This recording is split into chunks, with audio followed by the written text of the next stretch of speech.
الحمد لله نحمده ونستعينه ونستغفره ونؤمن به ونتوكل عليه ونعوذ بالله من شرور أنفسنا ومن سيئات أعمالنا من يهده الله فلا مضل له ومن يضلل فلا هادي له ونشهد أن لا إله إلا الله وحده لا شريك له ونشهد أن محمدا عبده ورسوله صلى الله تعالى عليه وعلى آله وأصحابه وبارك وسلم تسليما كثيرا كثيرا اما بعد فاعوذ بالله من الشيطان الرجيم بسم الله الرحمن الرحيم الا المصلين الذين هم على صلاتهم دائمون والذين في اموالهم حق معلوم للسائل والمحروم والذين يصدقون بيوم الدين والذين هم من عذاب ربهم مشفقون ان عذاب ربهم غير مأمون۔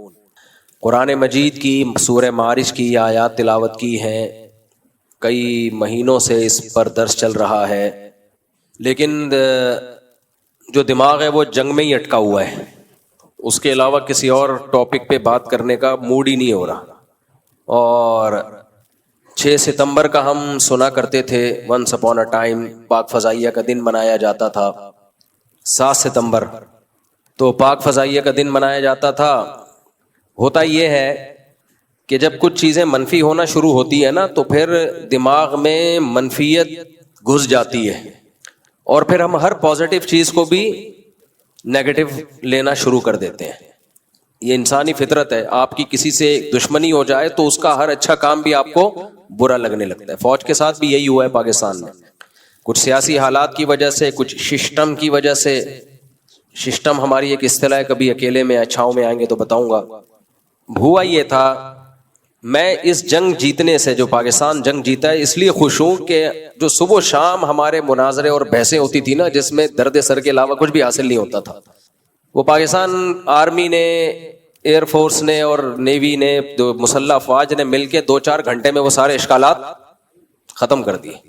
ہوا یہ تھا کہ جتنے گناہ ہیں نا وہ سارے فوج کے کھاتے میں ڈالے جا رہے تھے۔ بنگلہ دیش انہوں نے توڑا، 65 کی جنگ یہ ہارے، حالانکہ وہ جنگ جیتے تھے ہم، اور اس پہ ایوب خان کو آرمی میں ایک خاص عہدہ ہوتا ہے، فیلڈ مارشل کا خطاب ملا تھا۔ وہ جنگ ہم جیتے تھے، ہارے نہیں تھے۔ 71 میں بنگلہ دیش پوری قوم نے فیصلہ کر لیا تھا کہ ہم نے الگ ہونا ہے۔ تو جب پوری قوم کسی اسٹیٹ میں فیصلہ کر لیتی ہے تو اس میں آرمی کے پاس 2 راستے ہوتے ہیں، یا تو سب کو بھون ڈالے یا ہتھیار ڈال دے۔ لیکن لوگوں نے وہ بھی فوج کے کھاتے میں ڈال دیے کہ یہ فوجیوں نے توڑا ہے بنگلہ دیش۔ دنیا میں کوئی بھی جو عسکری طاقت ہوتی ہے وہ اپنے ملک کو کبھی بھی نہیں توڑتی، کیونکہ اس میں اس کو کوئی فائدہ نہیں ہے۔ اتنی زیادہ فوج کی نفرت لوگوں کے دلوں میں ڈال دی گئی تھی کہ بنگلہ دیش بھی انہوں نے توڑا ہے۔ اب بلوچستان میں علیحدگی کی تحریکیں چل رہی ہیں، میں لوگوں سے کہتا تھا کہ روزانہ فوجی وہاں لڑ رہے ہیں، شہید ہو رہے ہیں۔ اللہ نہ کرے یہ تحریک کامیاب ہو گئی تو جنہوں نے سب سے زیادہ جانیں دی ہیں، یہ جرم بھی انہی کے کھاتے میں ڈال دیا جائے گا کہ انہوں نے توڑا ہے۔ یہ چل رہا تھا سوسائٹی میں۔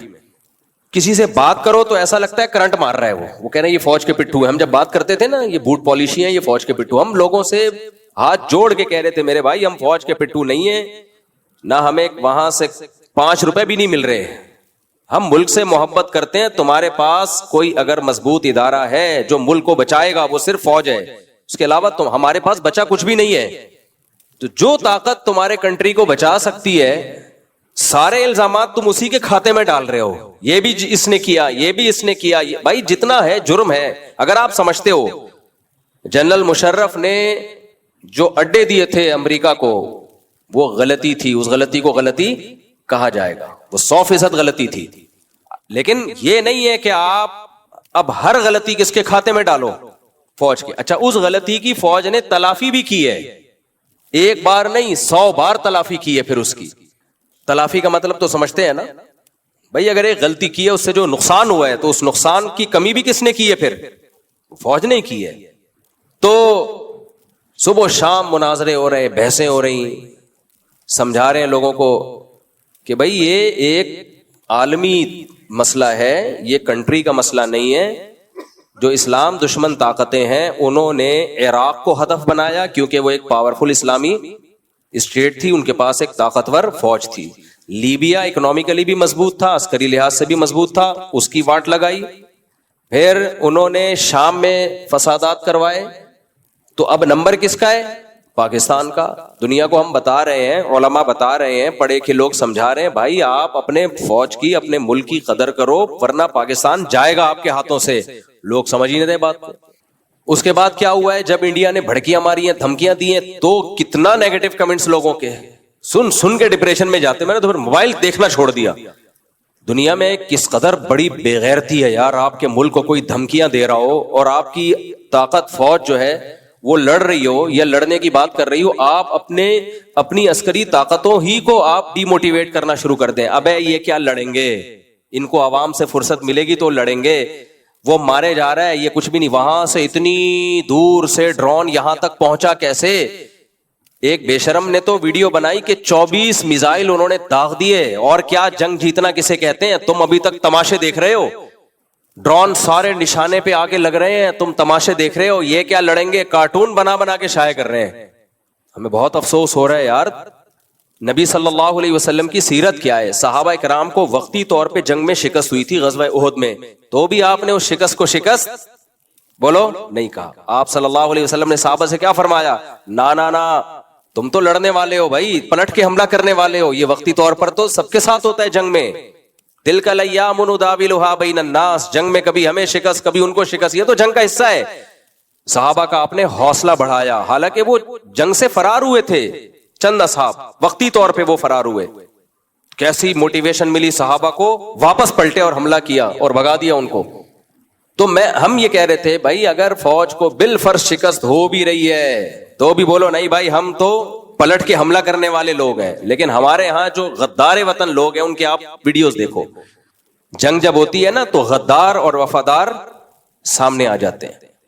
پھر ہمارے استاذ حضرت مفتی عبدالرحیم صاحب, ان کا تو بہت پہلے ہی سے یہ ہے ان کا ایک حق, وہ کہتے ہیں بھائی آپ کے پاس آپ کی فوج کے علاوہ بچا کچھ بھی نہیں ہے. شروع سے ہی 1-1.5 سال پرانی ویڈیو ان کی شائع ہوئی ہے, پہلے بھی شائع ہوئی تھی. کتنی ان لوگوں نے برا بلا کہا ان کو جب انہوں نے ایک عام فوجی کے ہاتھ چومے. لوگوں نے کہا یہ دیکھو, کسی کو دیکھنا ہو نا جامع رشید فوج کا ٹٹو ہے, اس طرح کے الفاظ, تو یہ دیکھ لو مفتی عبدالرحیم صاحب کو فوجی کے ہاتھ چوم رہے ہیں. ہم ہر جگہ وضاحتی بیان دے رہے ہیں, او بھائی ایک فوجی کا ہاتھ چومنے سے فوج کے ٹٹو کہاں سے ہو گئے؟ اللہ کے بندو, یہ تو لڑنے والا آدمی ہے, اس کی تو کوئی حوصلہ افزائی نہیں کر رہا. ایک بڑے بزرگ انہوں نے کہا بھائی تم ہمارے محافظ ہو. حضرت مفتی عبدالرحیم صاحب بتاتے تھے کہ اگر ڈاکٹر عبد القدیر خان نہ ہوتا تو آج ہماری داڑیاں سلامت نہ ہوتی, آج ہماری پگڑیاں سلامت نہ ہوتی. تو میدان میں لڑنے والے یہ فوجی نہ ہوتے تو آج ہماری پگڑیاں سلامت نہ ہوتی, ہماری عورتوں کی عزتیں محفوظ نہ ہوتی. یقین نہ آئے تو جاؤ دوبارہ ہسٹری پڑھو بھائی, حالات دیکھو جا کے. پاک دامن عورتوں کی عزتیں اچھالی گئی ہیں اسلامی ملکوں میں جہاں ان کی فوجی طاقتیں کمزور ہوئی ہیں. اور یہ اسلام دشمن قوتیں بڑی بے غیرت ہوتی ہیں, یہ کبھی ڈائریکٹ اٹیک نہیں کرتی, یہ ہمیشہ پہلے ان کی اپنی عوام کو خلاف کرتی ہیں. یہ وہاں کی عوام کو یہ مخالفت پہ لے کر آئیں گے, عوام کو مخالف کریں گے, پھر دیکھیں گے جب عوام ہی ان کو مارنے کے لیے تیار ہو گئی اپنی عسکری طاقتوں کو, پھر یہ اٹیک کرتے ہیں. ان کا اصول ہی یہی رہا ہے ہمیشہ سے. یہاں بھی یہی ماحول, آرمی چیف کے کارٹون بن رہے ہیں. بھائی دنیا میں کہیں کوئی ملک ایسا نہیں ہوتا جو اپنی آرمی چیف کے کارٹون بنانا شروع کر دے اور اس کا مذاق اڑانا شروع کر دے, چاہے آپ کو اس سے کتنا بھی اختلاف ہو. اتنا بھونڈا پن پاکستان میں ہوا ہے نا, جن کو بھی ملک سے محبت, اسلام سے محبت, وہ اس پہ اسٹریس میں تھے, ڈپریشن میں تھے کہ یہ غلط ہو رہا ہے. لیکن روکے کیسے؟ جو روکنے کی بات کرے گا اس کو بھی سرکاری درباری اس میں ڈال دیا جاتا. اب جب انڈیا نے دھمکی دی ہے, علماء متحرک ہوئے کہ بھائی اب تو اگر انڈیا نے یہ حملہ کامیاب کر دیا تو اب تو گئے ہم کام سے, کیونکہ اندر جو خلفشار چل رہا ہے نا فوج کے خلاف وہ بہت خطرناک چل رہا تھا. اتنی ویڈیوز ٹک ٹاک پہ, انسٹاگرام پہ, ہر شخص بکواس کر رہا ہے. اور جب انڈیا دھمکی دے رہا ہے تو جاؤ پنجابی تم خود جا کے یہ جنگ لڑو, ہم تمہارے ساتھ نہیں ہیں. ایسا ہوتا ہے یار. حالانکہ جو محب وطن تھے, بلوچ, پٹھان, پنجابی, سب ایک پلیٹ فارم پہ تھے. چند غدار ہیں, چند غدار. تو ہمارے علماء نے ہمیں کہا بھائی واگا بارڈر پہ جاؤ, ان فوجیوں کو حوصلہ دو. مجھے بڑا ڈر لگ رہا تھا. ڈر انڈیا سے نہیں لگ رہا تھا, مودی سے نہیں. ڈر یہ تھا کہ ہماری قوم نے جیسے فوجیوں کی واٹ لگائی ہوئی ہے نا، ایسے ہی اگلا نمبر کس کا ہے؟ ہمارا. لوگ کہیں گے مفتی صاحب آپ کے چینل کو ہم ان سبسکرائب کر رہے ہیں، آپ بھی فوج کے پٹھو نکلے، ہم چھوڑ رہے ہیں. لیکن میں نے دوستوں سے مشورہ کیا، میں نے کہا بھائی ایسے موقع پہ چڑھتے سورج کو تو سب سلام کرتے ہیں، چڑھتے سورج کو سب سلام کرتے ہیں. ابھی موقع ہے جا کے ان فوجیوں کو حوصلہ. جب ہم واگا بارڈر گئے فوجیوں کو نہیں پتا تھا ہم واگا بارڈر جا رہے ہیں. ہمارے استاد حضرت مفتی عبدالرحیم صاحب اللہ ان کی عمر میں برکت دے، 1 روپے فوج سے نہیں لیتے بھائی. میں بار بار کہتا ہوں اگر فوج سے 1 روپیہ بھی لیتے ہوتے نا تو جامعۃ الرشید کی 6 مہینے کی تنخواہیں ہم چندے کر کے پوری نہ کر رہے ہوتے. اس رمضان میں کچھ میں نے چندہ دیا، کچھ دائیں بائیں لوگوں نے، تو 6 مہینے کی تنخواہیں ریلیز ہوئی ہیں. 1 روپے نہیں ملتا ہمیں فوج کی طرف سے، 1 روپیہ جسے کہتے ہو. یہ ان لوگوں کو جواب دے رہا ہوں کہ جب ہم فوج کو اپریشیٹ کرتے ہیں، پاکستان آرمی ایئر فورس کی تعریف کرتے ہیں، جو لوگ ہمیں سرکاری درباری اور یہ سب تانے دیتے ہیں، تو منفی سوچ مت رکھو. منفی باتیں کرنے والوں کو لوگ بہادر سمجھتے ہیں، کوئی بہادری نہیں ہے بھائی. حقائق کو سامنے رکھ کے بات کرنی چاہیے. جس میں جتنی برائی ہے اس کو بیان کرنے میں کوئی حرج نہیں ہے. سیاسی اختلافات ہوتے ہیں. تو ہم واگا بارڈر پہنچے، وہاں فوجیوں کو نہیں علم تھا کہ ہم آ رہے ہیں. اتنا خوش ہوئے. وہ جو کرنل ہے نا جو میرے ساتھ جس کی تصویر آئی ہے، جنہوں نے ہمیں جب دیکھا کہ آ رہے ہیں اتنا خوش ہوئے وہ لوگ کہ یار لوگ آئے، ہمیں علماء آئے اپریشیٹ کرنے کے لیے. حضرت مفتی عبدالرحیم صاحب جو ہمارے شیخ ہیں انہوں نے ہمیں کہا بھائی جائیں گے ہم واگا بارڈر ایسے موقع پہ. تو وہاں جب گئے ہیں تو اتنا وہ فوجی وہ کرنل تھے وہاں، انہوں نے کہا وہ بھی انفینٹری کے تھے. انفینٹری میں آرمی میں انفینٹری وہ شعبہ ہوتا ہے جو لڑنے والے ہوتے ہیں. آرمی میں بھی ڈاکٹرز بھی ہوتے ہیں، انجینئرز بھی ہوتے ہیں، ہر طرح کے لوگ. تو آرمی کی بھی جو آرمی ہوتی ہے وہ کون ہوتے ہیں؟ جو انفینٹری میں ہوتے ہیں، جن کا کام ہے جب لڑائی ہوگی تو یہ سامنے ہوں گے. اتنا خوش ہوئے اور انہوں نے کہا کہ ہمیں اس وقت قوم سے صرف حوصلے کی ضرورت ہے. کیونکہ جب آپ پیچھے مڑ کے دیکھیں اور دیکھیں کہ لوگ ساتھ نہیں دے رہے، ایسا ہے نہیں، لوگ دے رہے ساتھ الحمدللہ، لیکن کچھ بے وقوف غدار تو ہر دور میں ہوتے ہیں. تو اتنا ان کا دل خوش ہوا. پھر جو آپ نے دیکھا ہم بارڈر پہ گئے، تو تیسرا دورہ ہوا ہے میرا واگا بارڈر کا. تو ہم نے اپنے فوجیوں کو دیکھا، یار کیسے ہینڈسم اسمارٹ فوجی ہے ماشاءاللہ، خاندانی ہے، اتنے اونچے اونچے قد. وہ وہاں جو کھڑے ہوئے تھے ہم نے کہا یار اینٹیں وینٹیں لے کر آؤ ان سے گلے ملنے کے لیے. تو وہ اللہ کا شکر ہے وہاں بہت سارے چینلز آئے ہوئے تھے، انہوں نے اس کو دنیا بھر میں پھیلا دیا اس کو. اور آپ ہماری جو ہم نے بات کی وہاں پہ، یا ہمارا میڈیا نے جو بات کی ہے کتنی نپی تلی. آپ یہ صرف میدان کی جنگ نہیں تھی، میڈیا کی جنگ بھی تھی. آپ انڈیا کا میڈیا دیکھ لو، پھینکے جا رہا ہے، لمبی لمبی پھینکے جا رہا ہے، اچھل رہا ہے. ابے ٹک کے بیٹھ کے کوئی خبر پیش کر دو یار. اس پہ ہمارے یہاں لوگوں نے کتنی میمز بنائی ہیں. ایک نے میم بنائی نا انڈیا کا میڈیا، پھر کہہ رہا ہے پاکستان کی ہم ایسی کی تیسی کر دیں گے. کلا بازی کھائی لنگور کی طرح، وہ بیٹ سے کلا بازی کھا کے وہاں گیا، پتلا سا تھا نا، بہت دبلا سا. پاکستان نے یہ کہہ دیا ہے، پھر کلا بازی کھا کے ادھر آیا. پھر بھائی ٹک جا یار ایک جگہ. حملہ تو کر رہا ہے لیکن لگ ایسا رہا ہے کہ ہم نے کر دیا ہے. ہمارے میڈیا کو دیکھیں، کوئی ایک جھوٹی خبر جہاں تک میری معلومات ہے کوئی جھوٹی خبر نہیں ہے. ISPR کا جو بیان آ رہا تھا کتنا نپا تلا. لوگ کہہ رہے تھے یہ تو ڈرا ہوا ہے. یہ تو بھائی ڈرا ہوا نہیں ہے، وہ چیخو پکار نہیں کر رہا، وہ تمیز سے بات کر رہا ہے. وہ کہہ رہے بھائی مودی جو تم کہہ رہے ہو نا کہ یہ حملہ ہم نے کیا، ہم نے نہیں کیا. جب ہم کریں گے تو ہمیں بتانے کی ضرورت نہیں ہوگی. دنیا کہے گی کہ ہو گیا یہ بہت. تم خود چیخو گے، خود کمبخت کروا رہے ہو اور ڈال کس پہ رہے ہو؟ ہم پہ ڈال رہے ہو، پاکستان پہ ڈال رہے ہو، کر خود رہے ہو. تو ہماری اسٹیٹمنٹ بھی وہاں بڑی نپی تلی تھی. بعض میڈیا والوں نے کوشش کی ہمیں بھڑکانے کی. میں نے کہا بھائی انڈیا سے ہماری کوئی دشمنی نہ پہلے تھی نہ اب ہے، نہ انڈیا والوں سے ہماری کوئی دشمنی نہ پہلے تھی نہ اب ہے. بھائی انڈیا میں بھی لوگ انسان ہیں، ہندو مسلم. 2010 اور 11 میں انڈیا سے کتنے اچھے تعلقات تھے. تو مسئلہ انڈیا پاکستان کا نہیں ہے، مسئلہ ایک شخص کا ہے جس کو کیا کہا جاتا ہے؟ مودی. اس کی کھوپڑی کیا ہو گئی ہے؟ آؤٹ ہو گئی. لیکن آپ ان لوگوں کو دیکھو، ان کے جو اسٹیٹمنٹ ہے، پورا ملک ہی وہ کہتے ہیں یہ پاکستان کا وجود ہی مٹنا چاہیے. ساری دنیا میں دہشت گردی کا ٹھیکہ پاکستان نے لیا ہوا ہے. ساری دنیا. بھائی تم اٹیک میں پہل تم کر رہے ہو اور دہشت گرد کسے کہہ رہے ہو؟ پاکستان کو کہہ رہے ہو. تو بہت عرصے سے نا یہ نیگیٹیوٹی چل رہی تھی، یہ فوج کچھ نہیں کر سکتی، یہ فوج اپنے لوگوں کو مار سکتی ہے بس اور کچھ نہیں ہو سکتا، یہ ہو سکتا ہے. اور پھر ISPR کا جب بیان آیا تو بھی بہت سے جو غدار لوگ ہیں ابے یہ آج میں کمنٹ پڑھ رہا تھا D G I S P R کا پرانے بیان پر، کہہ رہا تھا اس کے تو اسٹائل سے لگ رہا ہے کہ یہ کچھ نہیں کر پائے گا. نیچے لکھا ہوا ہے اس کے تو بولنے سے لگ رہا ہے کہ یہ. تو تم کیا چاہتے ہو ہم بھی انڈیا کے میڈیا کی طرح گدوں پہ لنگوروں کی طرح کلابازیاں کھانا شروع کر دیں، چیخنا شروع کر دیں؟ تو مجھے یاد ہے پرسوں رات کو میری طبیعت اصل میں سفر کی وجہ سے نا 3-4 دن خراب رہی ہے، ورنہ میں اس جنگ میں پورا ان رہتا وقت، پوری جو ہے نا آپ کو خبریں دیتا رہتا میں. لیکن وہ 2-4 دن سے مجھے نزلہ بہت زیادہ ہو رہا ہے، اور وہ جہاز میں جب جہاز نیچے آتا ہے نا تو نزلہ سارا اوپر جاتا ہے. میرے اتنے اس دوران سفر ہوئے ہیں کہ جب میں لاہور سے آ رہا ہوں، اسے لاہور سے آتے ہوئے پائلٹ لے کے بھی بڑے لمبے راستے پہ گیا، بولا وہ ادھر انڈیا کا بارڈر قریب ہے، تھوڑا دوسرے راستے سے لے کر گیا، دیر لگا دی اس نے.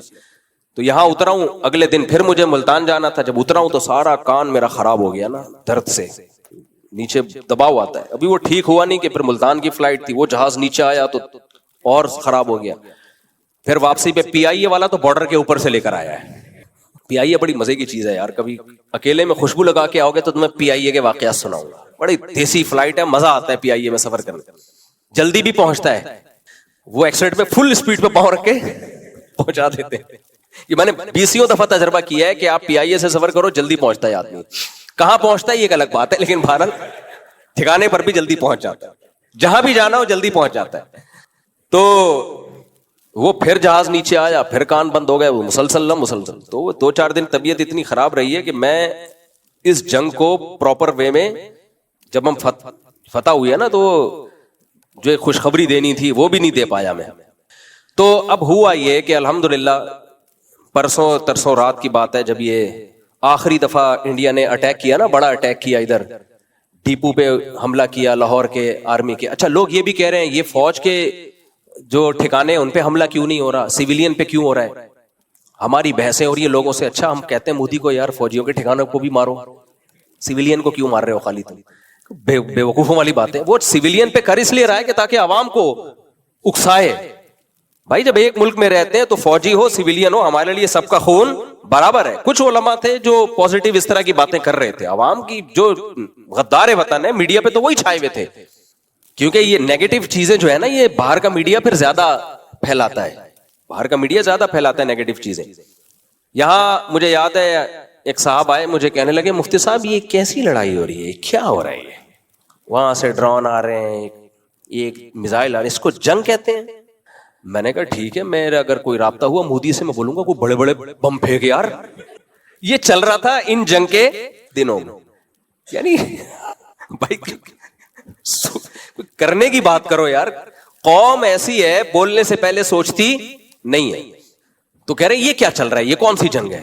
میں نے کہا بڑا میزائل منگواتے ہیں جو ڈائریکٹ اللہ نہ کرے آپ کے گھر پہ لگے تو آپ کو لگے کہ یہ جنگ ہے. ایک نے کہا یہ کیسی غزوہ ہند ہے، وہ فائر کرتے ہیں اگلے دن تک کچھ نہیں ہوتا، پھر اگلے دن اس کو کہتے ہیں غزوہ ہند.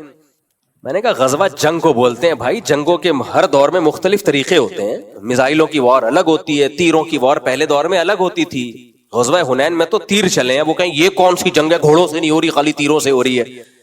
جنگ کا مطلب لڑ رہے ہیں، ایک دوسرے کو قتل کرنے کی کوشش کر رہے ہیں. اور اس جنگ میں دنیا کو جو 2 بڑے میسج گئے نا، ایک تو ہماری فوج کی تیاری، ایمانی جذبہ کہ پاکستان عسکری لحاظ سے انتہائی مضبوط کنٹری ہے، یہ تو گیا ہی ہے پیغام. قوم کے اعصاب کتنے مضبوط ہیں، یہ تو ایسا پیغام گیا ہے کہ پوری دنیا ڈر گئی ہے پاکستانیوں سے. خدا کی قسم ہم نے باہر کی بھی ٹریولنگ کی ہے، ذرا سا بھی خوف ہوتا ہے نا ان باہر کے ملکوں میں کہ کوئی ملک حملہ کر رہا ہے، ان کی نیندیں حرام ہو جاتی ہیں. پاکستانیوں کا حوصلہ دیکھو یار، یہ 5-6 دن جو گزرے ہیں نا، جتنا پوری قوم نے ان 5-6 دنوں کو انجوائے کیا ہے، ایسا لگ رہا ہے ان سب کی شادیاں ہو رہی ہیں. جتنا اس 5-6 دنوں میں قوم نے انجوائے کیا نا، اتنا شاید تاریخ میں کبھی انجوائے نہ کیا ہو. اتنے مضبوط، یہ ایمان کی برکت ہے، یہ اسلام کی برکت ہے. میں اپنے دوستوں کو میمز بھیج رہا تھا، وہ میں نے کہا یار یہ خاندانی ہو گیا، خاندانی. وہ بھی سناؤں آپ کو، خاندانی ہو گیا، وہ بھی آپ کو سنا. اس سے وہ جو میم آئی ہے نا، او ہو یار، وہ جب تک سنائیں گے نہیں مزہ نہیں آئے گا یار. آج بیان کا موڈ ہی نہیں ہو رہا. وہ جو میم آئی ہے نا، او ہو جس نے بنائی ہے، ابھی دیکھو یار، ابھی ہے وہ، ہٹو بچو یار، وہ میں اپنے الفاظ میں بیان نہیں کر سکتا. یہ جو رافیل طیارہ تھا نا، جب یہ گرا ہے تو کباڑ میں اس کو لے کے جا رہے ہیں.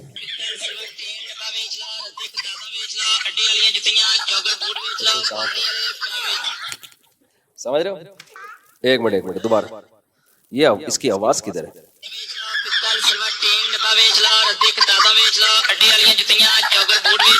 دوبارہ سے، مزہ نہیں آیا، دوبارہ سے۔ یہ رافیل طیارہ ہے،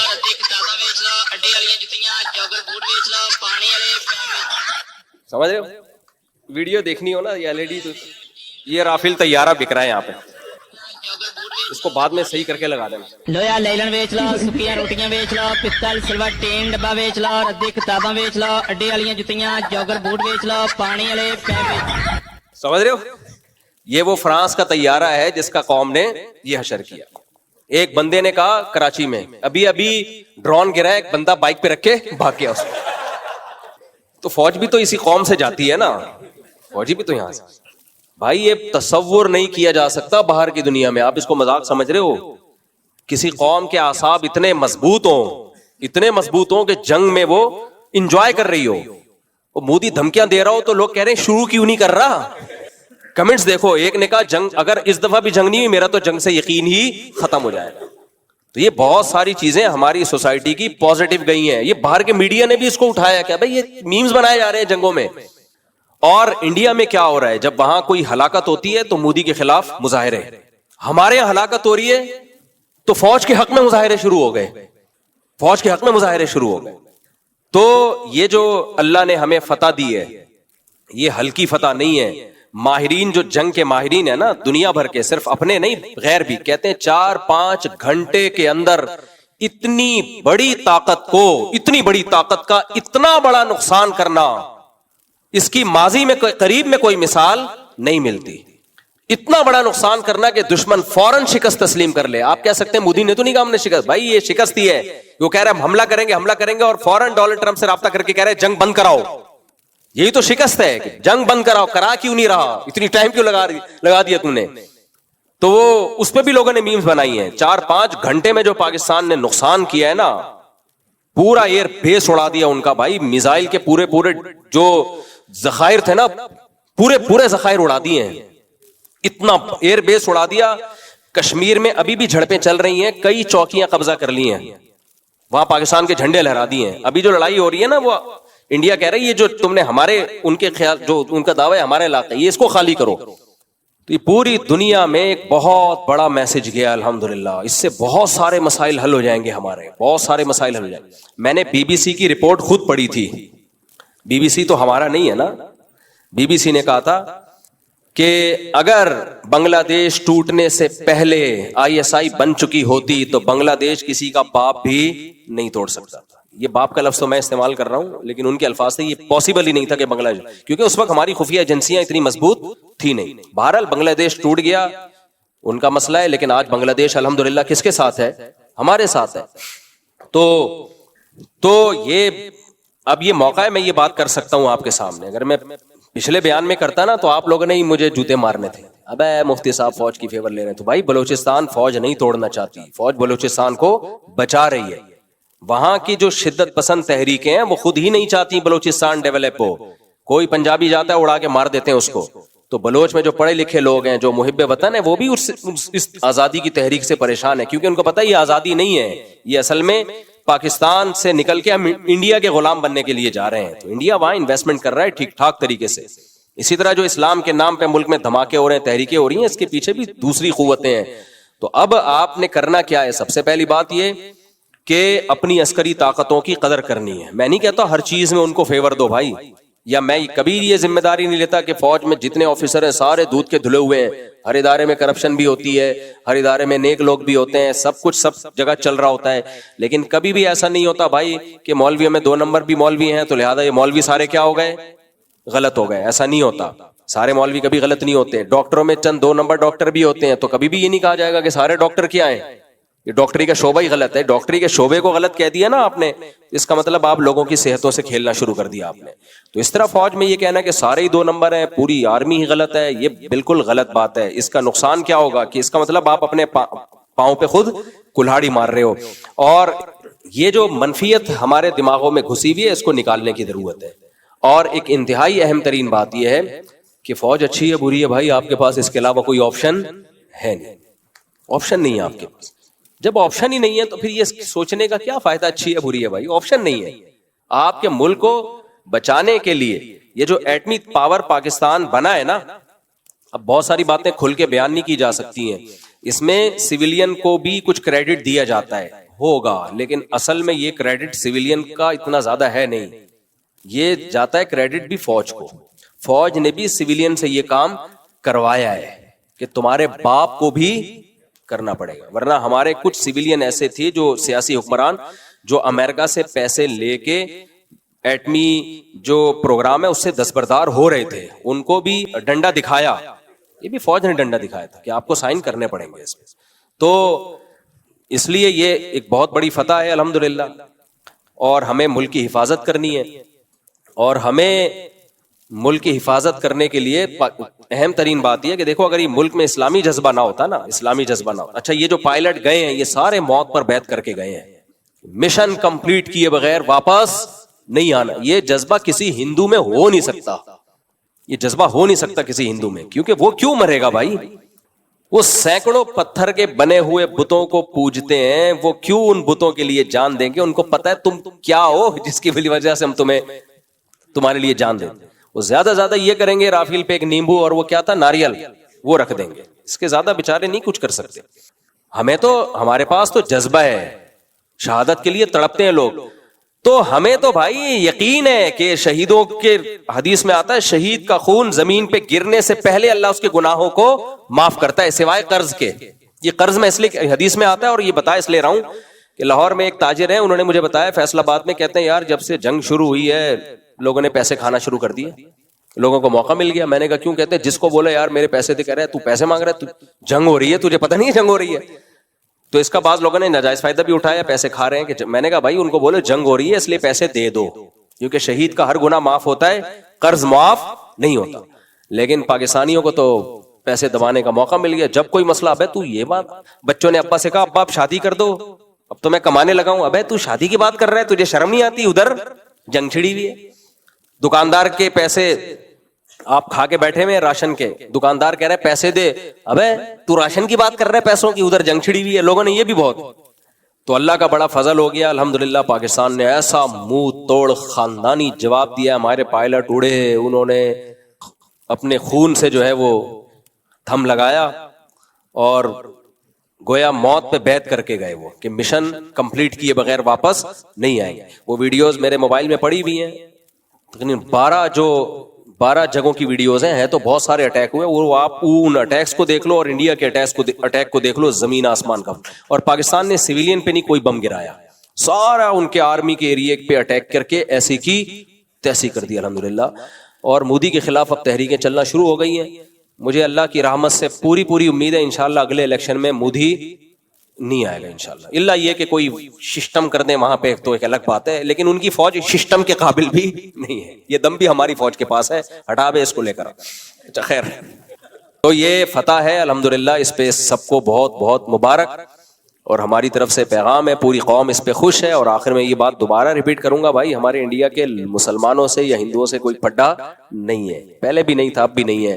ہمارے آدھے سے زیادہ رشتہ دار انڈیا میں رہتے ہیں, تو یہ خاص گورنمنٹ ہے, یہ ہٹے گی. کوئی ایسی گورنمنٹ آئے جو پاکستان سے دوستی کا ہاتھ بڑھائے تو ہم دوستی کے لیے تیار ہیں. دونوں ملک کو چاہیے تمیز سے زندگی گزارو, تجارت کو فروغ دو, ٹورزم کو فروغ دو. دونوں ملک وہ لوگ آئیں, گھومیں پھریں, سوات مردان دیکھیں, یہاں کے پٹھان دیکھیں, تو انڈیا کو اندازہ ہو کہ پٹھان کی ڈیفینیشن کیا ہے, ان کو پتا چلے کہ پٹھان کیا ہوتا ہے. یہاں آئیں, بلوچوں سے ملیں, مہاجروں سے ملیں, مہاجروں سے ملیں گے تو ان کو وہی زبان نظر آئے گی, ٹھیک ہے نا. بلوچوں سے ملیں گے مہمان نوازی نظر آئے گی, سندھیوں سے ملیں, پنجابیوں سے ملیں, پنجابیوں سے ملیں تو مستائی ہوئی قوم نظر آئے گی. ہر وقت جگت بازیاں, پنجاب میں, لاہور میں, فیصل آباد میں اتنی جگت بازیاں ہوتی ہیں, کبھی سیدھا جواب دیتے ہی نہیں ہیں. کسی نے کہا کہ یار یہ ڈرون صحیح جو انڈیا نے جن علاقوں کو ہدف بنائے تھے نا ڈرون, وہاں گر ہی نہیں سکتے کیونکہ یہ سارے ڈرون پنجاب سے اوپر سے ہو کر آ رہے ہیں, اور لاہوری کبھی کسی کو سیدھا راستہ بتاتے نہیں ہیں. لاہوری صحیح راستہ کبھی بتاتے نہیں ہیں, انہوں نے ڈرون کو بھی غلط بتایا ہوا ہے, ان کو یہ بتایا فلاں کا گھر ہے. بہرحال جو بھی اس میں شہید ہوئے, بہت سے لوگ شہید ہوئے اس میں, کچھ گھروں پہ میزائل گرا ہے, مولانا مسعود الرضا صاحب کے بھی بہت سارے ریلیٹو شہید ہو گئے، اور بھی لوگوں کے مرید کے پہ بھی حملہ ہوا ہے، حافظ سعید صاحب کے گھر پہ، ان کا مجھے شہادت کی تفصیل معلوم نہیں ہے. ہم رو رہے ہیں ہائے یہ کیا ہو گیا. شہادت مقصود اور مطلوب ہے مومن. جبکہ ہندوؤں کا کوئی جب ان کے جو مرے ہیں تو آپ وہاں دیکھو تو کیسے صف ماتم بچھی ہے. ہمارے کسی شہید پہ ایسی صف ماتم نہیں بچھی. لوگوں کا اور زیادہ حوصلہ بلند ہوا. تو یہ بھی فرق ہے، جب مسلمان شہید ہوتا ہے تو گھر والوں میں اور ایک جذبہ پیدا ہوتا ہے. کافر جب مرتا ہے تو صف ماتم بچھتی ہے.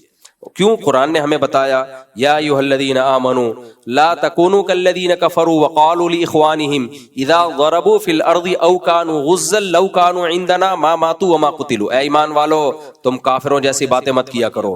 کافر کیا کہتا ہے کہ کاش یہ جنگ میں نہ نکلتے تو نہ مرتے. اللہ کہتے ہیں نا نا نا نا نا واللہ یحیی و یمیت. موت اور زندگی کس کے ہاتھ میں؟ اللہ کے ہاتھ میں. آگے اللہ کہتا ہے وَلَئِن قُتِلْتُمْ وَلَئِن مُتُّمْ أَوْ قُتِلْتُمْ لَإِلَى اللَّهِ تُحْشَرُونَ. تم مرو یا جنگ میں قتل ہو جاؤ، جانا کس کے پاس ہے؟ اللہ کے پاس جانا ہے. تو وہ دیکھ نہیں رہا تم میری راہ میں شہید ہوئے ہو، اس کا اجر دے گا تمہیں. ہم بھائی موت کے بعد زندگی ختم نہیں ہوتی ہے، اللہ تعالیٰ ہمیں دوبارہ زندہ کرے گا. تو ہمارے پاس تو حوصلہ ہے بھائی. ہمارے پاس کیا ہے؟ قرآن کی آیت ہے. کافر کے پاس تو کچھ بھی نہیں ہے، تو اس کا رونا بنتا ہے. ہمیں اللہ حوصلے دیتا ہے. اور ایک بڑی اہم بات یہ ہے کہ اللہ کہتے ہیں ان تکونوا تعلمون فانہم یعلمون کما تعلمون. اللہ کہتے ہیں میدان جنگ میں تمہیں جو شہادتیں ہوئیں، زخمی ہوئے، کوئی گھبرانے کی بات نہیں ہے. ان کے بھی تو ہوئے ہیں، ان کے بھی تو ہوئے. اور فرمایا یہ جو مزے کی آیت کیا ہے وَتَرْجُونَ مِنَ اللَّهِ مَا لَا يَرْجُونَ. تم اللہ سے امیدیں لگا کے بیٹھے ہو، انہیں اپنے پتھروں کے بنائے ہوئے بتوں سے کوئی امید نہیں ہے. ان کو پتا ہے یہ کچھ بھی نہیں کر سکتے. بھائی گائے کچھ بھی نہیں کر سکتی ہمارا. ہم ملک کے لیے جان دیں گے تو گائے ہمیں جنت نہیں دے گی، نہ یہ پتھروں کے بنے ہوئے بت. تو اللہ کہتے ہیں کافر جب مرتا ہے اور قتل ہوتا ہے اس کا مستقبل تاریک، پھر بھی وہ مر رہا ہے اور قتل ہو رہا ہے. تمہیں تو اللہ کی طرف سے خوشخبریاں ہیں، تو تم کیوں غم کر رہے ہو؟ تم کس بات کا غم کر رہے ہو؟ قرآن میں جتنا اللہ نے جہاد کے احکامات بیان کیے نا. اچھا جہاد، انڈیا میڈیا کیا کر رہا ہے؟ جہاد اور فساد کو ایک ہی چیز بنا کے پیش کر رہا ہے. وہ کہہ رہے یہ مولانا عاصم منیر جو ہے، انہوں نے ہمارے آرمی چیف کا نام کیا رکھا ہوا ہے؟ مولانا. اچھا عجیب بات یہ کہ پوری دنیا ہماری آرمی کو مذہبی فوج کہتی ہے اور ہمارا مذہبی طبقہ اس کو سیکولر آرمی کہتی ہے، سیکولر فوج. ابے عاصم منیر قرآن کی آیتیں پڑھ رہا ہے، ابے ایسے ڈرامے کر رہا ہے. ابے کیا کر رہا ہے؟ ابے منجن ہے، قرآن کے نام پہ یہ لوگ بیچتے ہیں منجن. آرمی چیف نے کیا کیا؟ جب یہ بنیان مرصوص نام بھی قرآن سے لیا ہے اور جب آپریشن شروع کیا ہے، لوگ کہہ رہے تھے بٹن پہ پاؤں رکھ کے بھول گیا. یہ ایک صاحب کا میرے پاس میسج آیا، صاحب پانی وانی کا جا کے پوچھو، تھوڑا سا ریسٹ کر لیں کہ میزائلوں کے بٹن پہ پاؤں رکھ کے. میں نے کہا لگ رہا ہے بھائی وہ ہمارے آرمی چیف نے میزائلوں کے بٹن پہ پاؤں رکھ کے کسی کام سے چلے گئے، وہ بٹن پھنس گیا اندر، تھوڑا جو گئے نا میزائل. اچھا ادھر ISPR کا بیان آیا کہ ہم جو کریں گے تو دنیا دیکھ لے گی. میرا خیال یہ تھا ایک آدھ مہینے کے بعد ہوگا کچھ نہ کچھ، کیونکہ بیان سے تو ایسے ہی لگ رہا تھا کہ ابھی ان کا فوراً آدھے گھنٹے بعد شروع. تو وہ بٹن پہ پاؤں کے، ہمارے ایک دوست کا میسج آیا بھائی یہ کہ بٹن پہ پاؤں رکھ کے بھول گئے ہیں کیا. انڈیا بھی چیخ رہا تھا روکو روکو، خدا کے لیے حملے کو رکواؤ. تو وہ آرمی چیف نے فجر کے بعد قرآن مجید کی آیت کی تلاوت کی ہے. جو آرمی چیف ہے وہ حافظ قرآن بھی ہے. اچھا ہم لوگوں کو کہتے تھے یار یہ ہمارے لیے فخر کی بات ہے کہ ہمارا آرمی چیف حافظ قرآن ہے. کہتا ہے بھائی یہی تو 2 نمبر ہی ہے. یہ لوگ مذہب کارڈ استعمال کرتے ہیں، قرآن پڑھتے ہیں، لوگوں کو بیوقوف بناتے ہیں. ہمارے شیخ حضرت مفتی عبدالرحیم صاحب، ان کے تو سویلین سے بھی، آرمی کے آفیسر سے بھی، ہر طرح کے طبقے سے بہت، وہ زرداری کو میرے اور آپ سے زیادہ اچھا جانتے ہیں، وہ شہباز شریف کو مجھ سے اور آپ سے زیادہ اچھا جانتے ہیں. تو وہ بتاتے تھے یہ جو آرمی چیف ہے یہ تہجد گزار ہے، یہ کبھی نماز قضا نہیں کرتا. میں نے آج تک یہ بات ممبر پہ نہیں کہی، مجھے پتا تھا آپ لوگ جوتے مارو گے، اس لیے کہ آپ بولو گے بوٹ پالیشیا، کیونکہ یہ فیشن یہ چل رہا تھا. میں نے کہا بھائی ایک اصولی موقف رکھو، کون تہجد گزار چھوڑو، ہمیں تو ایک ادارے کو فوکس کرنا ہے. وہ تو ملے ہیں نا. کہتے ہیں بھائی ان کا حوصلہ بہت بلند ہے، اب سے نہیں بہت پہلے سے کہہ رہے ہیں، بہت بلند حوصلے والا آدمی ہے، یہ تہجد گزار ہے، یہ علماء کی بڑی قدر کرتا ہے. تو ہم بھی کہتے تھے حضرت بس ہم تک ہی رکھیں، یہ باہر کسی کو نہ بتائیں. لیکن آج یہ ہمت ہوئی ہے ہم بھی آپ کے سامنے یہ باتیں شیئر کر لیں. تو پوری دنیا کہہ رہی ہے مولانا عاصم منیر ہے، یہ مفتی عاصم منیر ہے، یہ اور ہمارا سیکولر طبقہ یا ہمارا جو لبرل طبقہ ہے, جو مولانت کا طبقہ ہے, دیندار طبقہ ہے, وہ کہہ رہے نہیں ہے یہ کیا ہے, سیکولر ہے. سیکولر لوگ کہہ رہے ہیں یہ مذہبی ہے, اور مذہبی لوگ کہہ رہے ہیں نہیں یہ مذہبی نہیں ہے. یہ نیگیٹیوٹی پھیلائی گئی ہے, یہ دماغ بنایا گیا ہے, یہ ذہن خراب کیا گیا ہے, پروپیگنڈا کیا گیا ہے ملک کو برباد کرنے کے لیے. تو اس نے صبح فجر کے بعد یہ آیت تلاوت کی ہے کہ ان اللہ یحب الذین یقاتلون فی سبیلہ صفا کأنہم بنیان مرصوص.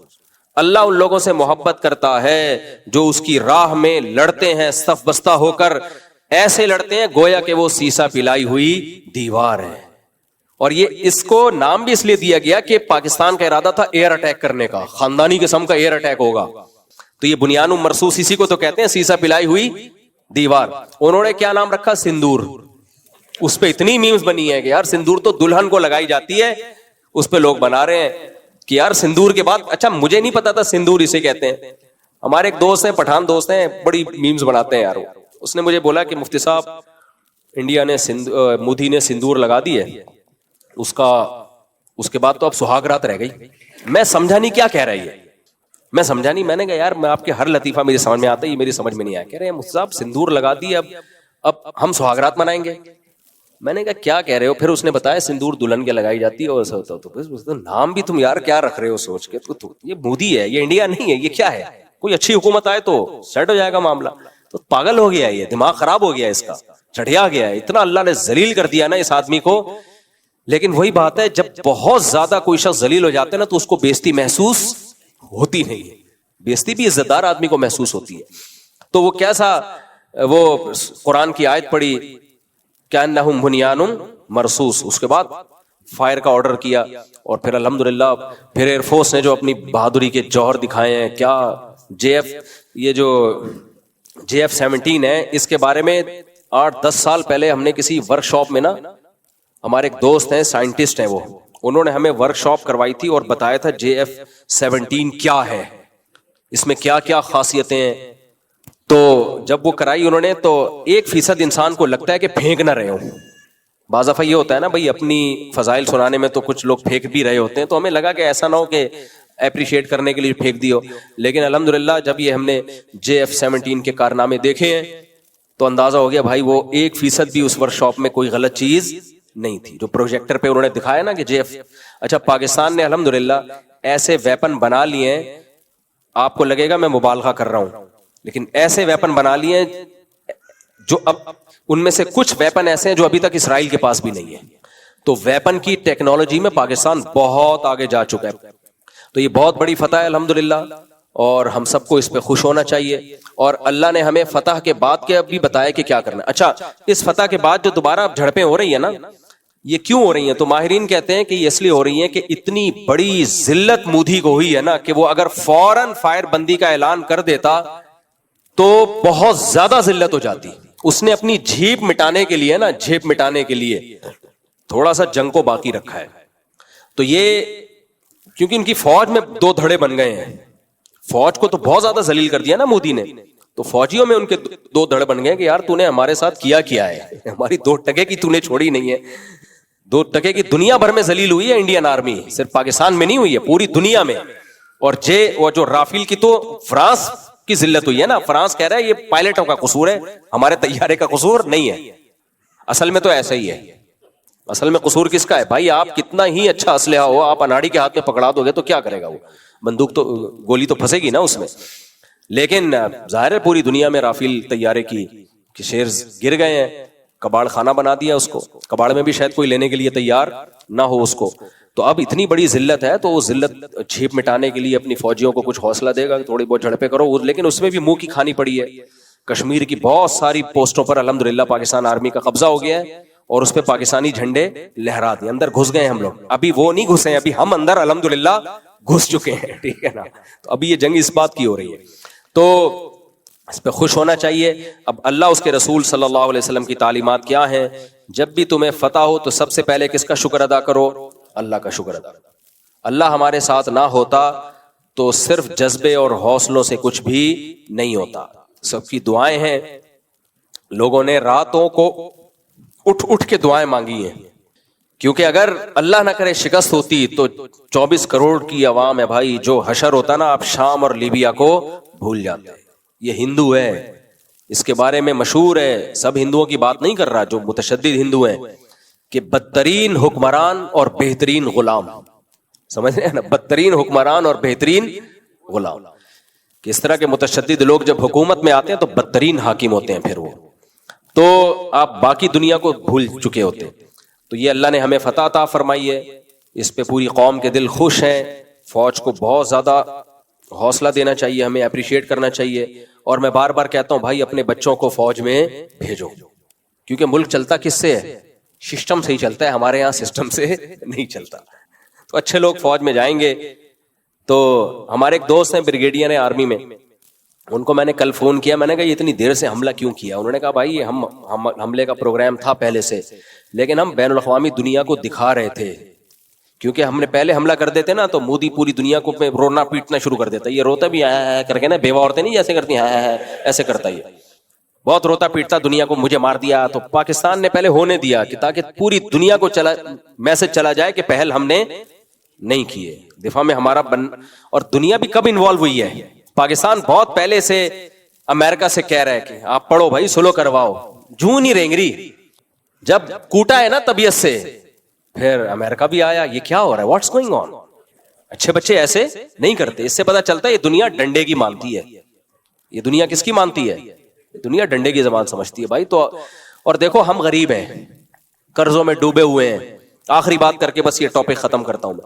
ہم قرضوں میں ڈوبے ہوئے لوگ ہیں، ہمیں تانا دیا جاتا ہے IMF سے قرضہ لیتے ہو، تمہارا تو بچہ قرضوں سے میں ڈوبا ہوا ہے. بچے زیادہ پیدا کر لو، قرضہ کم ہو جائے گا. ایک پیکج یہ بھی ہے میرے پاس، ایک بچے پر اگر 1 لاکھ روپے آ رہے ہیں تو 10 بچے پیدا کر لو، وہ 1 لاکھ ڈیوائڈ ہو جائیں گے. ہر بچے کو کیا 10-10 روپے جا کے ڈبے میں ڈال دے، قرضہ ادا ہو جائے. ایک پیکج یہ بھی ہے میرے پاس. خیر، تو قرضوں میں ڈوبے ہوئے ہیں، غریب ہو، فلانا ہو. ہمیں اگر ہم پاورفل ہیں نا تو ہمیں اس غربت پہ کوئی شرمندگی نہیں ہے. کیونکہ آپ ان اسلامی ممالک کو جا کے دیکھو، ملیشیا کو دیکھ لو، اور بھی میں ایک ملک کا نام نہیں لوں گا بلا وجہ، ہم کیوں کسی کی مخالفت کریں. یہ وہ لوگ ہیں جو سمجھوتے کر چکے ہیں، سمجھ رہے ہو، جو غیرت پر سودے کر چکے ہیں، تبھی یہ اتنا اکنامکلی اوپر پہنچ گئے. ان کے پاس کوئی مضبوط فوج نہیں ہے. یہ ایٹمی پروگرام سے دستبردار ہو چکے ہیں. تو آج ہم بھی اگر ایٹمی پروگرام سے دستبردار ہو جائیں، آرمی کو ہم ختم کر دیں، اور ہم کہیں ہمارا ڈیفنس کس کے ہاتھ میں ہے؟ امریکہ کے ہاتھ میں. اور ہم یہ جو اسلامی شقیں ہیں پاکستان میں ان کو بھی سائڈ پہ لگا دیں، تو میرے بھائی ہم سونے کے نوالے کھائیں گے. سونے کے نوالے. ہم ابو دبئی بن جائیں گے، ابو ظہبی، ابو دبئی. اور پھر اسرائیل کے کنٹینر ہمارے یہاں سے گزر کے جائیں گے. تو ہم لوگوں نے اس طرح سے پہ سمجھوتا، یعنی غیرت پہ سمجھوتا نہیں کیا ہے جیسے دوسرے کنٹری کر رہے ہیں. تو جس کا نتیجہ ہے پھر آپ جب مسلمان بن کے زندگی گزارو گے تو پریشانیاں آئیں گی. تو ہماری غربت کچھ ہمارے حکمرانوں کی پیدا کردہ ہے، لیکن کچھ بین الاقوامی سازشوں کا حصہ ہے. ورنہ ہم اتنے غریب تھے نہیں. ہم نے جرمنی کو قرضہ دیا 1957-50 کے قریب. اس کے بعد ہوا کیا تھا؟ IMF والے آئے یہاں پہ، انہوں نے دیکھا یار یہ تو بڑا کھاتا پیتا ملک ہے بھی اسلامی، تو ان کو پیسے دینا شروع کرو. ہمارے حکمرانوں کو انہوں نے پیسے دینا شروع کیے، بکے پھر یہ لوگ، اور لے کے آگے کچھ خود کھائے، کچھ لگا دیے. 2-4 ڈھکن وکن جو IMF سے کروڑوں اربوں روپے آتے تھے، اس سے 2-4 ڈھکن خرید کے گٹر میں لگا دیے، باقی سارے کھا گئے. تو ملک مقروض ہوتا چلا گیا. تو یہ کام بھی جب آپ کسی کو فری میں کچھ دینا شروع کرتے ہو تو دیکھو دنیا میں کسی سے دشمنی نکالنی ہو نا، اس کو فری کھلانا شروع کر دو، وہ کسی کام کا نہیں رہے گا تھوڑے دنوں میں. تو ایک آخری باتوں سے بات نکل رہی ہے. آج بھی کچھ لوگ آئے ہوئے تھے، ان سے بھی میں نے یہ بات کی، آپ سے بھی کرتا ہوں. دیکھو یہ اس پروپیگنڈے میں مت آؤ کہ پاکستان ایک سیکولر اسٹیٹ ہے. لوگ یہ کہتے ہیں کہ یہ اسلامی ملک نہیں ہے. نہ، پاکستان کا جو قانون ہے نا، آئین میں یہ لکھا ہوا ہے کہ یہاں کوئی قانون اسلام کے خلاف نہیں بنے گا. یہ اتنی مضبوط شق ہے کہ اسمبلی 100% مل کے بھی اس کو چینج نہیں کر سکتی. یعنی اگر اسمبلی کے ممبران سب کے سب اس پہ ایگری ہو جائیں کہ پاکستان آج سے ایک سیکولر اسٹیٹ ہوگا، تو بھی اسمبلی کے پاس یہ پاور نہیں ہے. یہ اتنی مضبوط شق ہے. تو اب حکمرانوں کو مت دیکھو کہ وہ شرابی ہیں، کبابی ہیں یا کیا ہیں. اس کی میں ایک مثال دیتا ہوں آپ کو. دیکھو امریکہ میں اگر کوئی صدر بن جائے، اتنی بڑی داڑھی ہو، تہجد گزار ہو، نیک ہو، پرہیزگار ہو، تبلیغ میں چلہ لگا ہوا اس کا، تو کیا امریکہ ایک اسلامک اسٹیٹ بن جائے گا؟ نہیں بنے گا، کیونکہ لا کیا ہے بھئی، یہ سیکولر اسٹیٹ ہے. تو اسی طرح پاکستان میں کوئی ملحد بھی اگر وزیر اعظم بن جائے نا، ایک مثال دے رہا ہوں، پاکستان کے لا میں یہ ہے کہ بن نہیں سکتا وہ. کوئی آرمی چیف اللہ نہ کرے کوئی قادیانی بھی بن جائے تو بھی پاکستان اس سے سیکولر اسٹیٹ نہیں بنے گا، کیونکہ وہ آئین پر چلنے پر مجبور ہوگا. کیونکہ شک کیا ہے بھائی، قرآن و سنت کے اگینسٹ کوئی قانون بولو بن نہیں سکتا. آپ کہہ سکتے ہو پھر یہ اتنے سارے قوانین جیسے عدالتی خلا ہے اور بہت سارے قوانین اسلام کے خلاف کیوں ہیں؟ اس کی بہت معقول وجہ ہے. معقول وجہ یہ ہے کہ جو بھی اسلام کے خلاف قوانین ہیں ان کو وفاقی شرعی عدالت میں چیلنج کیا جا سکتا ہے اور ان کو اسلام کے مطابق لایا جا سکتا ہے. تو اگر عوامی طاقت ہو اور اس طرح سے عوام غیر شرعی قوانین پر آواز اٹھائے، ہماری سیاسی جماعتیں آواز اٹھائیں، تو وہ سارے قوانین چینج ہو سکتے ہیں. لیکن ہم یہ کام کرتے نہیں ہیں. ہم کنٹینر رکھ کے روڈ بلاک کر کے یہ اڑا دو، یوں کر دو، فلانے کو اڑا دو، فلانے کو پھاڑ دو، اور یہ یوں ہو رہا ہے، یہاں پہ یہ ہو رہا ہے، یہ سب کچھ ہم کر رہے ہیں. جو پراپر وے میں کام ہے، تمیز سے جو کام ہو سکتا ہے وہ کر نہیں رہے ہم. تو یہ چانس بھی ہم نے خود مس کیا ہوا ہے. اس میں کوئی نہ یہ کرنے میں نہ فوج رکاوٹ ہے نہ زرداری رکاوٹ ہے. میں نہیں کہہ رہا زرداری کوئی بہت نیک آدمی ہے، میں ایک مثال دے رہا ہوں کہ زرداری جیسا آدمی بھی اس میں رکاوٹ نہیں ہے، جو حالانکہ بالکل ایک سیکولر لبرل سمجھا جاتا ہے. یہ آپ کے پاس، میرے اور آپ کے پاس آپشن ہے، لیکن ہم یہ آپشن یوز کر نہیں رہے ہیں. اب وفاقی شرعی عدالت کے ریٹائر جج آئے تھے چند سال پہلے ملنے کے لیے، چائے شائے چل رہی ہے، گپ شپ ہو رہی ہے. میں نے پھر ان سے مسئلہ اٹھایا، میں نے کہا یہ قانون غیر شرعی ہے، عدالتی خلا کی بات کی. انہوں نے کہا غیر شرعی ہے تو چینج ہو سکتا ہے. اسلامی نظریاتی کونسل وہ قرارداد پیش کرے، ادھر سے آپ کیس کریں، پبلک ساتھ دے، علماء ساتھ دیں اور چینج ہو جائے گا یہ. لیکن اسلامی نظریاتی کونسل کو 100 دفعہ ہم بتا چکے ہیں ایک بات، وہ ٹس سے مس ہونے کے لیے تیاری نہیں ہے. سمجھ رہے ہیں کہ نہیں سمجھ رہے؟ ان کو سمجھاؤ، سمجھ میں ہی نہیں آ رہا ان کے. پھر آپ کو پتا ہے جب عدالتوں پہ دباؤ ہوتا ہے نا تو کام جلدی ہوتا ہے. عدالتوں کو پتا ہے بھائی یہ مسئلہ فوراً حل کرنا ہے، ورنہ اس کو سیریس ہی نہیں لے رہی ہوتی. وہ سیاسی تنظیموں سے آپ بات کرو بھائی اس مسئلے کو اٹھاؤ تو کوئی اٹھنے کے لیے تیار ہوتا ہی نہیں. سیاسی تنظیموں کو اس سے واسطہ ہوتا ہے ہمیں ووٹ کس بات پہ ملے گا بس. اگر ان کو اسلام کے کسی آرڈر کو پروموٹ کرنے پر ووٹ مل رہا ہوتا ہے تو اسلام زندہ باد، اگر اس پہ نہیں مل رہا ہوتا تو ان کو اسلام سے کوئی غرض ہوتی نہیں ہے. تو یہ ہمارے پاس ایک بہت بہترین آپشن تھا، اب بھی ہے، ہم نے بہت ٹائم ضائع کر دیا ہے. تو اس لیے جامعۃ الرشید کی ایک پالیسی ہے. جامعۃ الرشید کی پالیسی یہ ہے کہ بھائی ملک 4 اداروں سے چلتا ہے. ایک عدلیہ سے، ججز سے. ملک کو چلانے والی 4 طاقتیں ہوتی ہیں، ججز ہوتے ہیں، فوج ہوتی ہے، بیوروکریٹس ہوتے ہیں اور سیاستدان ہوتے ہیں. سیاست میں ہم جا نہیں سکتے، اس کا پڑھائی لکھائی سے کوئی تعلق ہے نہیں، وہ تو عوام جس کو بنائے وہ آ جائے گا. اور لیکن یہ سیاستدانوں کو بھی 3 طاقتیں چلا رہی ہوتی ہیں. بیوروکریٹس چلا رہے ہوتے ہیں جو اکثر CSS کر کے آتے ہیں، اور دوسرا عدالتیں چلا رہی ہوتی ہیں، اور تیسرا فوج. تو بھائی تعلیمی ادارے بناؤ، کیونکہ ان اداروں میں جو لوگ جا رہے ہیں وہ سیکولر اور لبرل اسکولوں کے پڑھے، بیکن ہاؤس، سٹی اسکول. ان سے آپ کیا یہ توقع رکھتے ہو کہ یہاں سے تہجد گزار نکلیں گے؟ ایسا تو بہت ہوا ہے تہجد گزار ان اداروں میں گئے. اور آج کسی نے کوئی یونیورسٹی سے آئے اور مجھے کہا کہ آپ کا ہم یونیورسٹی میں بیان رکھوانا چاہتے ہیں.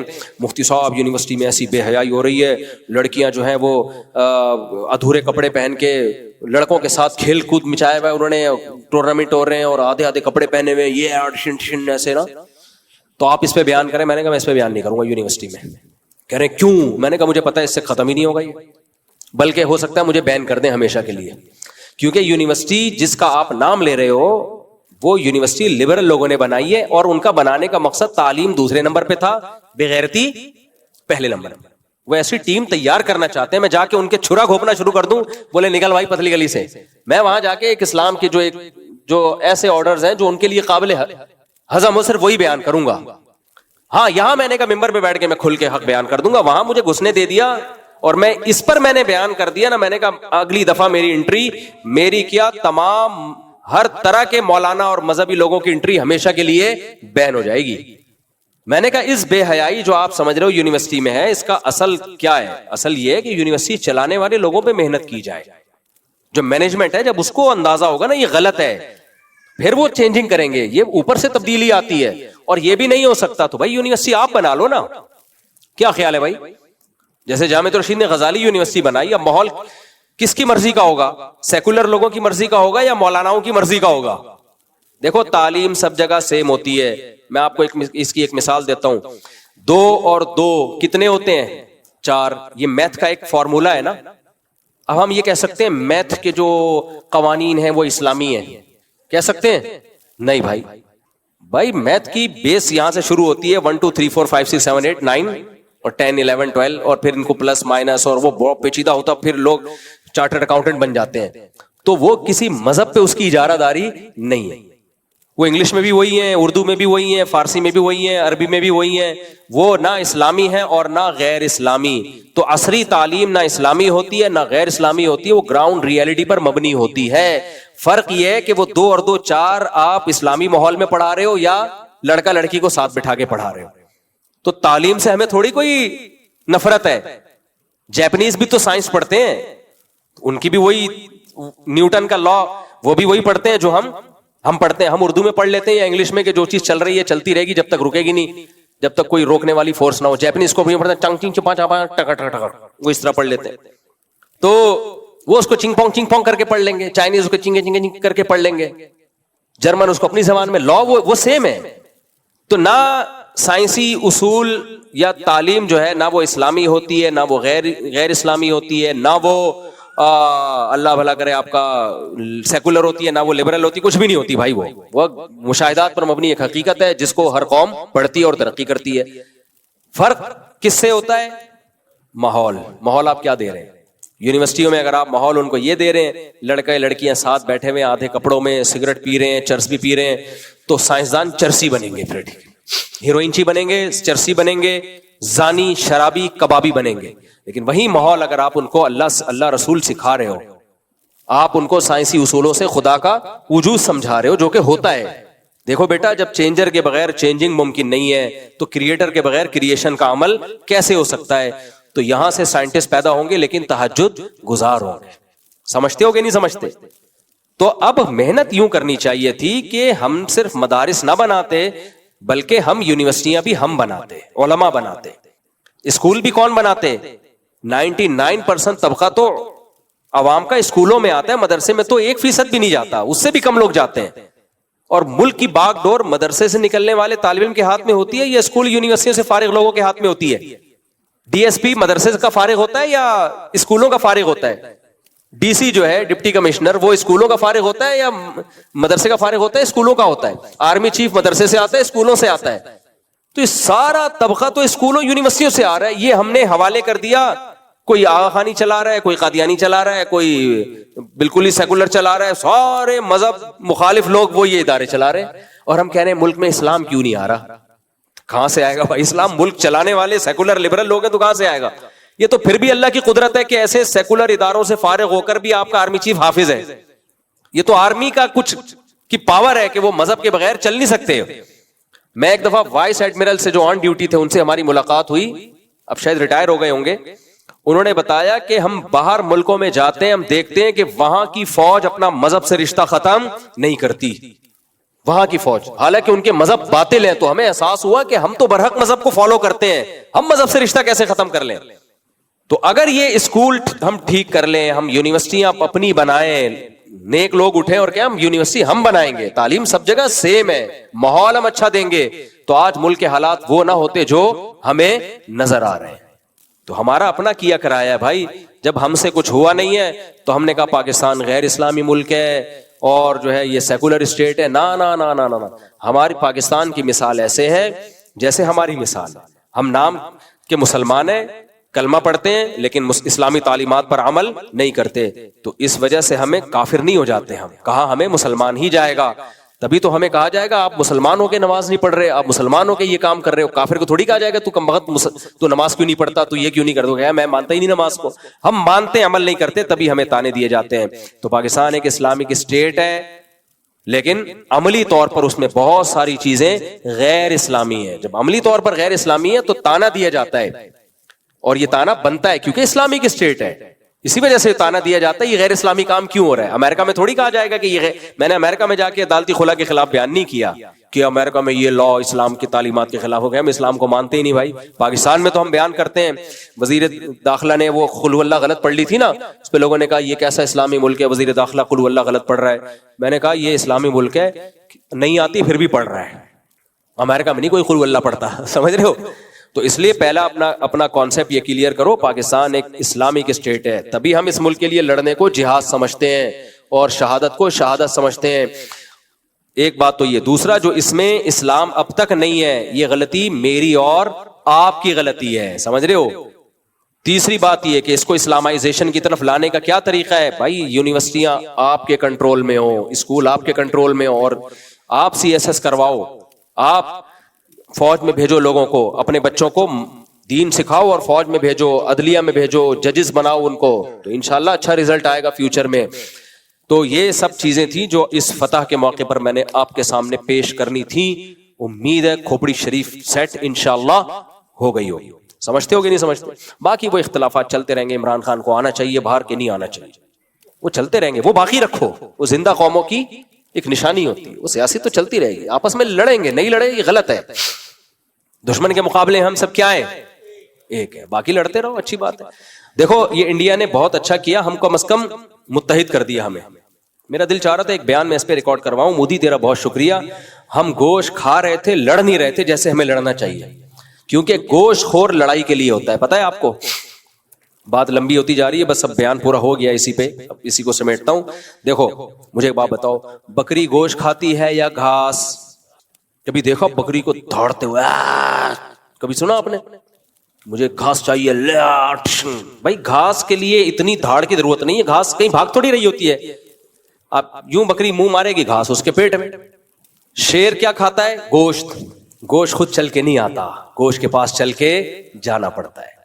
ایسا نہیں ہوتا گوشت کے پودے اگ رہے ہوں, شیر بیٹھا بیٹھا جا کے کھا رہا ہو. شیر کو جب بھوک لگتی ہے تو گوشت کے لیے اس کو جانور پہ شکار کرنا پڑتا ہے.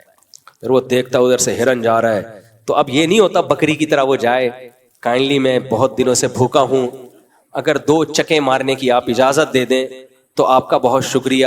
بکری اجازت دے گی یا ہرن اجازت دے گا؟ نہ. اس لیے اللہ نے گوشت خور کو ایسا بنایا, دوڑتا ہے وہ ایسے تمیز سے دوڑتا ہے, اس کے بعد بھاگتا ہے, جھپٹتا ہے, پلٹتا ہے, گراتا ہے, پھر چیر پھاڑ کر کے کھا لیتا ہے اس کو. تو مجھے بتاؤ مسلمانوں کے مذہب میں گوشت شامل ہے یا نہیں ہے؟ دیکھو اسلام میں کھانا کوئی ثواب کی بات نہیں ہے, روزے رکھنا ثواب ہے, لیکن چند کھانے ایسے ہیں جس کی اسلام نے فضیلت بیان کی ہے. چند کھانے, مثال کے طور پر ولیمہ, یہ سنت ہے یا نہیں ہے؟ حدیث میں آتا ہے اولم ولو بشاتن, ولیمہ کرو اگرچہ ایک بکری کیوں نہ ہو. آپ یہ بھی کہہ سکتے تھے ولیمہ کرو خربوزہ کھلا دو یا خربوزہ کھا لو, تربوز کھلا دو. نہ, نبی نے کیا فرمایا؟ جائز وہ بھی ہے ولیمے میں, اب دال کھلا دے لوگوں کو, لیکن حدیث میں کیا آ رہا ہے؟ ولو بشاتن, بکری یا بکرا, گوشت. دوسرا کھانا جو اسلام میں ہے عقیقہ. جب بچہ پیدا ہوتا ہے فیملی پلاننگ والے بے ہوش ہو جاتے ہیں کہ آبادی بڑھ رہی ہے, یہ کیا, واٹس گوئنگ آن. آپ کے 13واں بچہ بھی پیدا ہو تو اسلام کیا کہتا ہے؟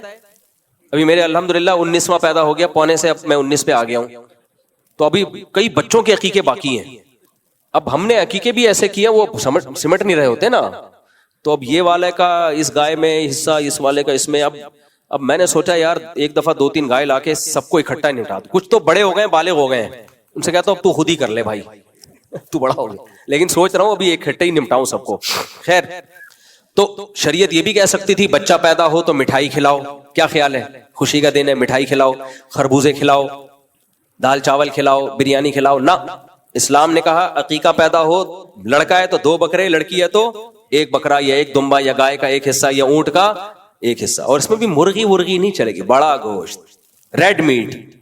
مرغی کو اسلام نہیں مانتا, اتنی ویلیو چکن کو نہیں, وہ بھی ٹھیک ہے مرغی کھا لیا کرو. فوکس اسلام ریڈ, جس میں لحم, التحام کہتے ہیں شدت کو. تو یہاں بھی ہمیں اسلام نے کیا کھلایا؟ گوشت. مذہب کا حصہ ہے, جو مذہبی مسلمان ہے مجبور ہے گوشت کھانے پر, وہ ولیمہ ہی نہیں اس کا مزیدار ہوگا. اور وہ عقیقہ ہی نہیں ہو پائے گا.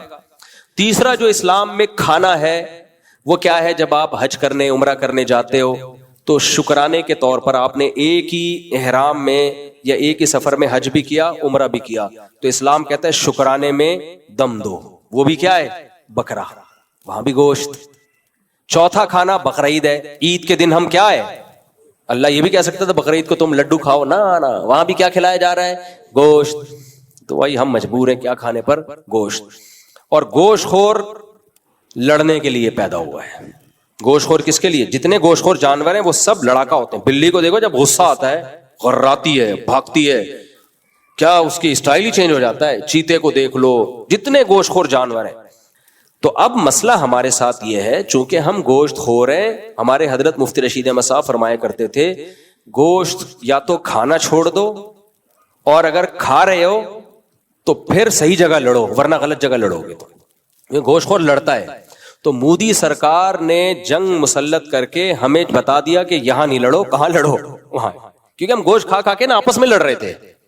یا تو گوشت کھانا چھوڑ دیں, ہم سبزیاں کھایا کریں, کھیرے ککڑی, بس اسی پہ اپنا, تو لڑنا چھوڑ دیں گے ہم. لیکن گوشت بھی کھا رہے ہو اور لڑو بھی نہیں, یہ ہو نہیں سکتا. گوشت خور کے مزاج میں کیا ہے؟ لڑائی ہے.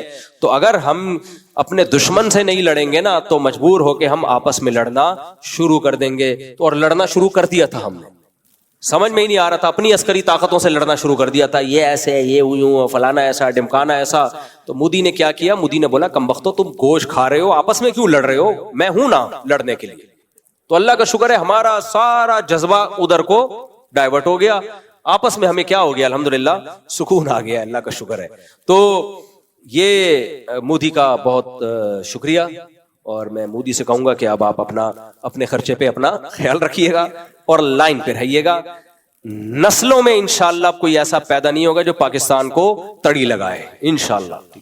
اور اگر بالفر لگا دی نا تو اس سے برا حشر کریں گے جو اب ہم نے کیا ہے. تو میں انڈیا کے ہندوؤں سے, سکھوں سے بھی کہتا ہوں, مسلمانوں بھی, سب ہمارے بھائی ہیں, آپ اس حکومت کو گراؤ.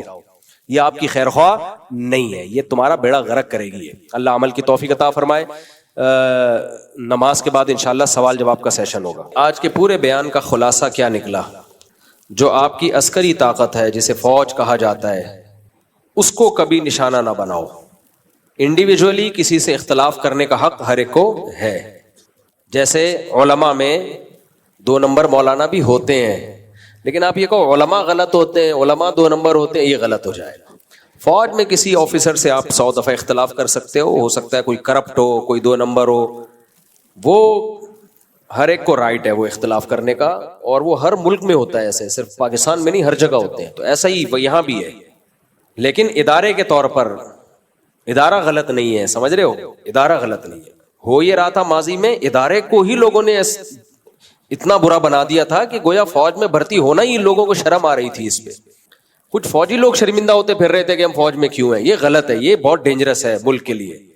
تو فوج ایک بہت ہی اسٹیبل ادارہ ہے, اور بہت ہی آرگنائز ادارہ ہے, بہت پاورفل ادارہ ہے, اور ہر چیز کو انہوں نے مینٹین رکھا ہوا ہے. تو فوج کو, ادارے کو برا مت کہو, اپنے ادارے سے, فوج سے محبت کرو. یہ ہمارے ملک کی بقا اسی میں. ہاں انڈیویجولی آپ اختلاف کر سکتے ہو, فلانا ایسا تھا. جیسے میں نے جنرل مشرف کے بارے میں کتنی دفعہ اعتراض کیا ہے, بہت سے کام جنرل مشرف نے بہت غلط کیے.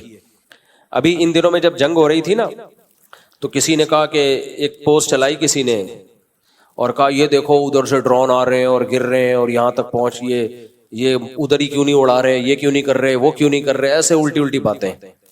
میں نے کہا خدا کے بندے کچھ خدا کا خوف کرو. ویسے میں نارملی جواب دیتا نہیں لوگوں کو, لیکن میں نے اس کو جواب دیا, اللہ کا خوف کرو.